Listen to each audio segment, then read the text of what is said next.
नाशिकच्या मुंबई नाका पोलीस ठाण्याच्या हद्दीमध्ये राहणाऱ्या विवाहितेला तिच्या पतीनं थेट बिहार आणि कॅनडामधून ट्रिपल तलाकचं स्वहस्ताक्षरातील लेखी कागद कुरिअरद्वारे पाठवल्याचा धक्कादायक प्रकार समोर आलाय। या प्रकरणी विवाहितेने दिलेल्या तक्रारीवरून तिच्या पतीसह आणि सासू सासऱ्यांविरोधात मुंबई नाका पोलीस ठाण्यात गुन्हा दाखल करण्यात आलाय।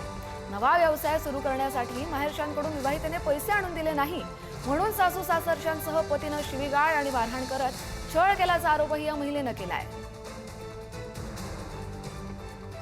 गेला तो परत आल्यानंतर ही सांगत होते की एक तर मला तिकडे नाही तर मग इकडे व्यवसाय करू।